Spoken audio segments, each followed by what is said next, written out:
Can Mark Pope beat some of the big dogs on the recruiting trail? That is going to be the discussion on today's episode of the Wildcats Today podcast. I'm your host, Aiden Stefaniak, writer and editor over at Wildcats Today, joined as always by my co-host, Carson Nash. Carson, how you doing, buddy? I'm doing good. You know, it's a Thursday, almost Friday. The week's gone by pretty fast. I'm feeling great. What are we getting into this weekend? Anything interesting? Got to go to Keeneland. Got to bet on some horse racing this weekend for sure. Are you actually going to bet on a horse, or are you going to be just a stand there? You know, I've been betting on beer recently because I know what I get with that. You never lose with that. You never lose. Always win. Yeah, you always win. I've been betting on beer and horses. Yeah, this weekend I'll probably keep that trend going. But yeah. So before we get into this, play sad music. Cue sad music. Reed Shepard has declared. Goodbye, my friend. There he is. Reed Shepard has declared for the NBA draft. And listen, I say sad. I mean proud and happy for Reed Shepard. Everybody here loves Reed Shepard. We're proud of him. Hate to see him go because he was a beast. He was fun to watch. He's a great human being, but proud of him. Excited to see what his future holds in the NBA. Carson, thoughts on old Reed? Yeah. So his last win at Kentucky was a win over the Volunteers. So that makes it much sweeter, to go out and ruin their senior night and play as good as he did. So, of course, everyone's super happy for Reed Shepard. And many knew that he probably wasn't going to come back. So I'm going to root for that kid's continued success in the NBA. He's a great person. He's a better person than he is an athlete. Yes, so he has my full support, and I wish nothing but the best for Reed Shepard. Agreed. So best of luck, Reed. We're all rooting for you. So the conversation we're going to have today, we have a list of players that Kentucky has reached out to in the portal. In a minute, we're going to run through those names, give our thoughts. Where do we stand? How do we feel about it? But first, we need to have this conversation. A lot of these players that we're going to discuss, the big dogs are after them. The big dogs are after these guys.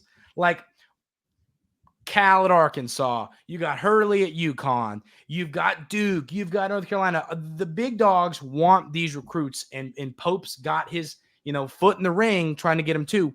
Can he win recruiting battles head-to-head with some of the best programs and best coaches in college basketball? That is going to be what his tenure at Kentucky comes down to. So, Carson, what are your thoughts on that question statement? Yeah, so, we're definitely going to have to recruit quality guys. Yeah. I don't know if you should be flattered by, all of their numbers and stars as much, because Pope's more of a analytic coach. He's more X's and O's. So I think he's trying to find players that best fit his system as well as being great at basketball. So Moneyball. Cal was here, we're used to 5 stars, best, crazy athleticism, going to be great NBA players. But Coach Pope is going to sit down and kind of analyze, is this kid actually going to fit the system that we play? And I think that's going to play out more than hey, let's go get AJ Storr, he just committed to Kansas. Let's go get him. But he might not fit our system. So you got to take the good and the bad, and you got to be relaxed about it, because you never really know with Coach Pope. Yeah, I'm with you. But like you said, that is going to be what this comes down to. You have to recruit. I'm all in on analytics. I'm all in on Moneyball. I'm all in on all this stuff. I'm excited about it. But you still got to have the Jims and Joes. You got to have the guys. It's great that you have a ton of coaches who can coach. That's exciting. That's a good thing. But you still got to get the guys. So if you get the guy, so think about this. We've had the guys. We haven't had the coach. You know what I mean? When it comes to X's and O's. Now we've got the coach, X's and O's wise. If you get the guys, this could happen. Let's call a spade a spade. He was good at BYU. You can't get super awesome players at BYU. You just can't. And he was good. So if he can recruit, that's going to be what it comes down to. Ladies and gentlemen, at Utah Valley, at BYU, you're not recruiting 5-star players. You're just not. You are recruiting guys who are willing to play there. Right? You know what I mean? For lack of a kinder way to say it. So now you are recruiting. You have to be able to recruit. If you recruit the guys, he'll have the talent. If he can recruit, he has the talent, Coach Pope does, coaching-wise, to win a lot of basketball games. So that's where my head's at on this. You got to recruit. You got to beat the top dogs. You got to put Cal. You got to put Hurley. You got to put Schreier at Duke. You got to put is it Hubert Davis is the guy in North Carolina? You got to put these guys in a locker. You got to beat them one-on-one. If you can do that and win these recruiting battles, you're going to be a good basketball team. So that is the key to me. So Carson, any other thoughts on that conversation before we start running through some of these players? No, yeah, you definitely want to get the best Jimmys and Joes, but I think the Jimmys and Joes have to fit your X's and O's. Yes. That's what I'm saying. So you're going to want the best possible players that can run it the best way possible. Clip that. Yeah, that's going to be a rap bar. Clip that. All right. So I'm with you on that. But let's get into these players. The first one that I'm really stoked about, and I think there's a little bit of heat behind this. How much? I don't know, but there's definitely heat, is Jeremy Roach. And Jeremy Roach is a guy who, you look at the numbers, 14 points a game last year for Duke, 2.5 rebounds, 3.5 assists, shot 42.9% from three, which was his best season from three during his time at Duke. He's a veteran guard. He can shoot. He can pass. 6'2", 180 pounds. He can do everything that Coach Pope wants a player to do. So, Carson, what are your thoughts on Jeremy Roach? You in or out? Yeah, I'm in. I like Jeremy Roach. I think he would fit very well, and he's very talented. He's only gotten better at Duke as a three-point shooter and just a player overall.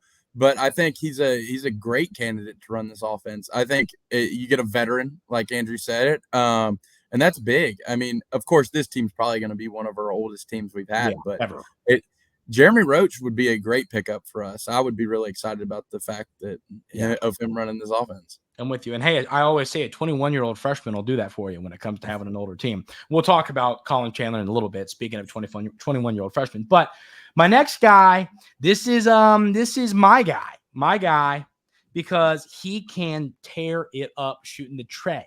And that is Kobe Bray, B-R-E-A, Bray, I think, whatever, from Dayton. 11.1 points per game last year, 3.8 rebounds, 1.2 assists. And he shot 49.8% from three, which is, that'll work. We'll take it. So, thoughts on this kid, Carson? Yeah, I really like him. If I were to pick one person in the transfer portal that I would pick, that I want the most, it would be this kid, because I think he fits this offense the best, and I think he's an elite shooter. And he's 6'6". Yeah. I didn't say that, 6'6". Yeah, he's a big kid. That'll play. So I think that would be a huge pickup. I'm with you. I like this kid a lot. He's a great player, and he's going to get the Kansas phone calls, and he's going to get all these phone calls. But what Coach Pope has to do is sell his system. Hey, dude, watch this tape. Watch this. And I was doing this at BYU. You can come be a part of it here at Kentucky. His team was top 5 in three-point attempts, I think, last year. They were number two. Yeah, exactly. And they were number 4 in assists. We move the ball, we shoot the ball. Come be a part of it, man. You're one of the best shooters in college basketball. It shouldn't be a hard sell. What's crazy, though? We were such a good three-point shooting team, yet we weren't even top 50 in attempts. Yeah, I will turn on the tape and say, hey, watch this. And then say, why would you not want to come here? That is what you do for Bray if you're Mark Pope. So the next guy I've got here is an interesting one. It is Amari Williams, the big man from Drexel, the Drexel Dragons. Carson, I know you love Dragons. And a kid that last year, 12.2 points per game, 7.8 rebounds, 1.9 assists. He 6'10", 265 pounds. He's from Nottingham. How do you say it? Nottingham. Yeah, England. Shot 51% from the field, 33% from three last year, 65% at the charity stripe. I mean, once again, another dude who can play basketball. He actually has a visit set up. I believe it's this weekend. We might see him again. But I will add this. One of the other targets I think we're going to talk about later, Great Osabor, they played together in England. Mm-hmm. So they know each other pretty well. But I think this kid's elite. He won, I think he's 2-time Defensive Player of the Year, maybe 3 in his conference. And after watching some film, he's a great passer. And so I think he fits the role. Like he can screen. He's huge. Yeah. He's a big boy, and I would love to have him on this team. And there's a lot of talk about the Ali Khalifa guy that played at BYU. Mm-hmm. I don't know how well he would fare against SEC competition. He's like just because Jokic, kind of. he's not as athletic. But you know what I mean? Like he's not a rebounder as much. I think this kid's like a way more elite version of that Ali Khalifa kid. So I would take this kid in a heartbeat. Yeah, I'm with you on that. So the next name we got here is Aiden Mahoney. A kid, he played at St. Mary's last year. Let me pull up his numbers. He quickly became a super hot name in the portal. 13.9 points per game, 2.6 assists, 2.6 rebounds. He shot 35.5% from three, but he averaged a nice amount of threes per game. He was shooting about 6.9 threes per game. So it was a solid amount of threes per game. That, I'll take a kid shooting 36% if you're shooting 6.9 a game. I mean, that's a lot of threes. So another perfect fit for this system. 6'3" guard, kid from California, 180 pounds. Showed up in the big moments in the WCC championship against Gonzaga. He had 23 points. He shot 71% in that game from three. I mean, a kid who was another perfect fit for Coach Pope's system. And he entered recently in Kentucky. Boom, right on that. So what are your thoughts on this kid?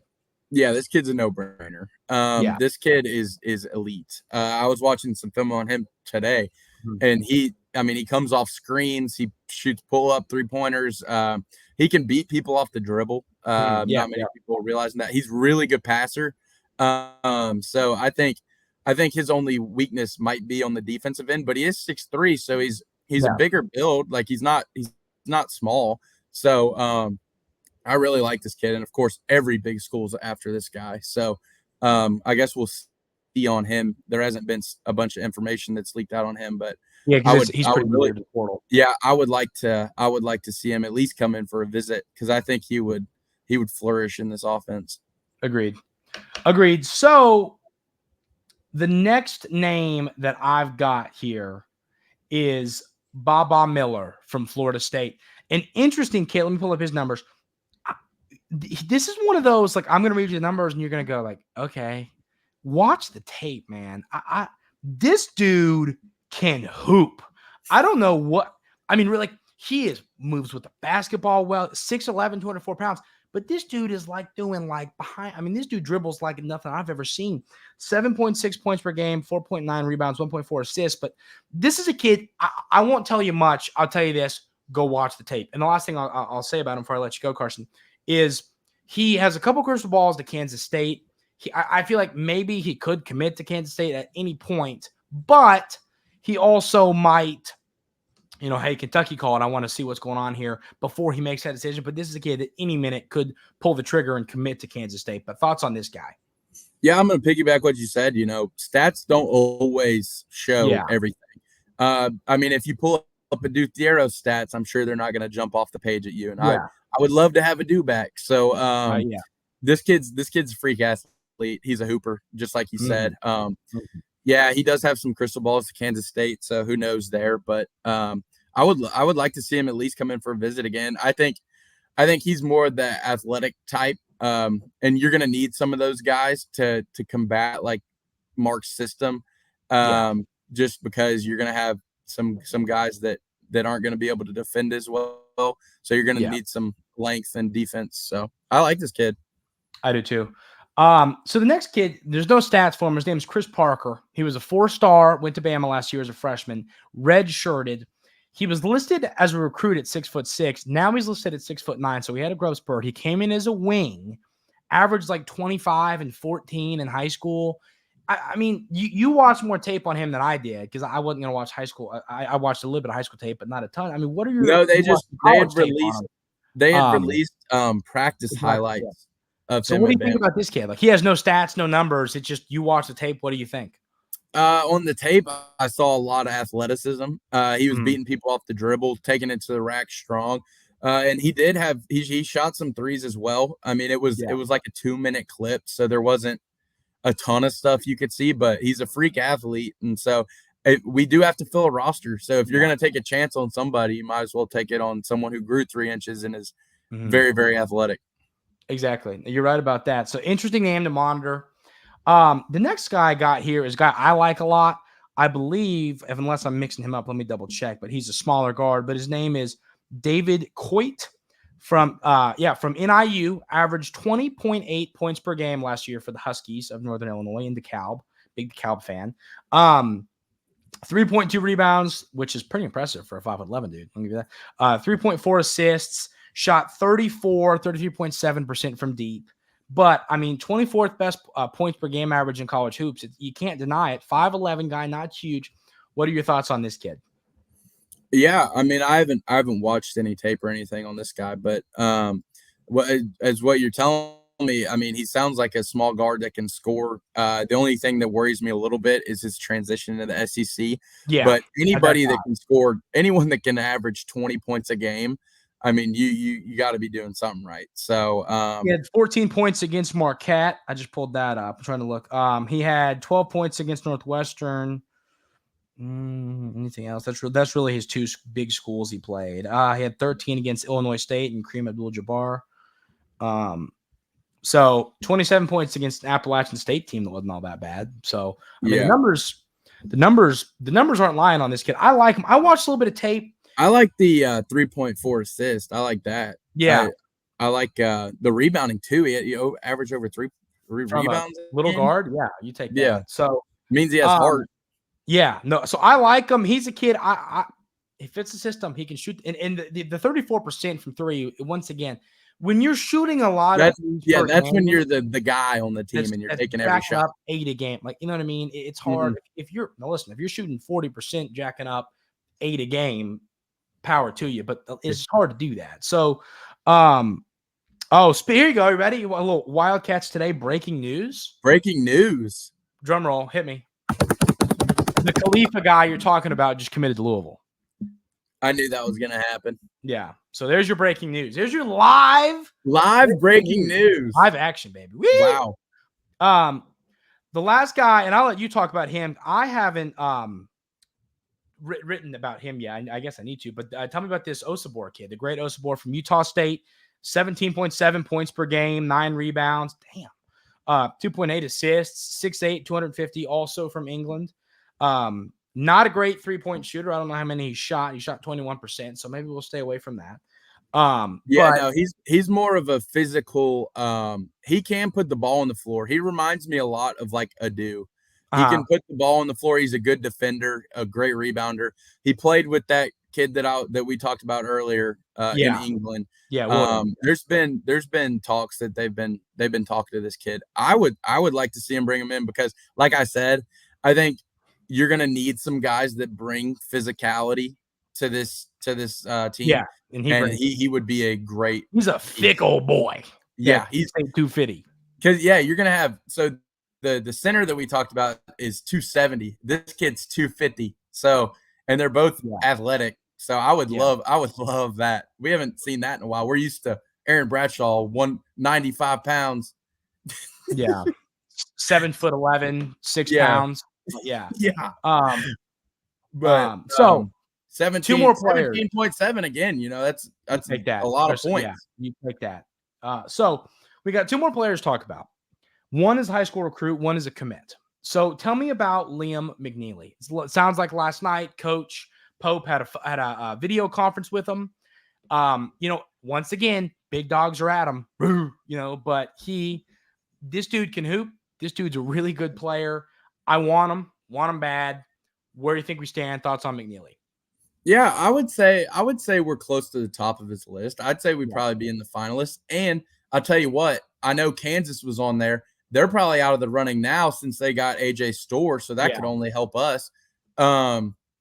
But I really like McNeely. And I mean Kentucky was probably in on him too before Pope was even coach. I think we could have got him when Cal was here. So Cal's on him now too. So that's Cal's on him now too. But I mean, talk about a kid that definitely fits the system. I mean, if you watch the McDonald's game or even the scrimmage or any of that stuff, you saw what he does. He shoots the ball. He loves to shoot the ball, and he's a taller kid. I think he's around like 6'7". He's a bigger frame. Yeah. But he's a really elite scorer and shooter. So I think he would be perfect, and it would be huge for Pope to land him over Cal to start off the rivalry. Yeah, dunk on him. But it would be good optics. It would be good optics if we landed him over Arkansas for sure. Rupper in the dunk cam. Hoops here. Oh, that, you know, you just remember that? People go the wrong way. I love that. That was my favorite thing to watch. But okay, last player, and it is the recent Kentucky commit, Colin Chandler, the 27-year-old freshman. I'm kidding. He did a mission trip. So he committed to Coach Pope at BYU, who's a member of the 21 class or 21 class. I think it was 21. I think you're right. Maybe 22. I don't know. I think it was 22. Because that would make sense. 22, 2 years, 24. So I think it was 22. You're probably right. But boy, I believe in the 24/7 Sports composite rankings for that class, he was ranked as the 33rd best player. He was ranked ahead of Sky Clark. Yeah, there you go. So and my quick thoughts, this dude can hoop. My concern, what has he been doing for 2 years? I don't know anything about this. I don't know. I think at BYU you have to take a mission trip. It's part of it. But like, I'm not saying, oh, he's not good anymore. But I am saying, like, what has he been doing? Has he been how's he been training? So he could hoop. Can he still hoop? Obviously, he didn't lose it. I'm just saying, like, what is that looking like? That's my concern. So, Carson, what are your thoughts on this kid? Yeah, I mean, based off his film, he looks incredible. Really, really good. He honestly reminds me of Reed Shepard. I do believe that. He's got those quick hands. Yeah, he's very good defensively, and that's what excites me because, of course, you can score on high school talent as much as you want if you're going to be one of these good recruits. But the defense is really the aspect that excites me when I watch some of these films. But this kid's elite, and I think that he, 2 years, it's going to be tough. I don't know if he was working out, if he was even shooting basketballs, but he's definitely not going to lose it. Like, you don't just lose that skill. He might be more of a project. It might click for him more next year, but I mean, he's a great piece to add to start off the roster. So I really like it. And if you haven't watched him, go watch some of his highlights because he's really elite. Yeah. That's my thoughts here. So I feel pretty good about it. Carson, any other thoughts before we call it a day? I don't got anything else. Yeah, cool. All right, well, that's going to do it for today's episode of the Wildcats Today Podcast. If you haven't already, hit that subscribe button, hit the like button. It really does help the show. Appreciate y'all tuning in. Really means a lot. Maybe we'll see everybody at Keeneland. Be a fun weekend. Appreciate y'all tuning in. We're almost at 700. Get us over 700. Yeah, we're almost there. Appreciate it. So keep hitting that button. It helps a ton. And then, we'll when commits start coming in, more portal news, we'll have shows here for you. So appreciate everybody being here. Everybody have an outstanding weekend, and we will see you next time.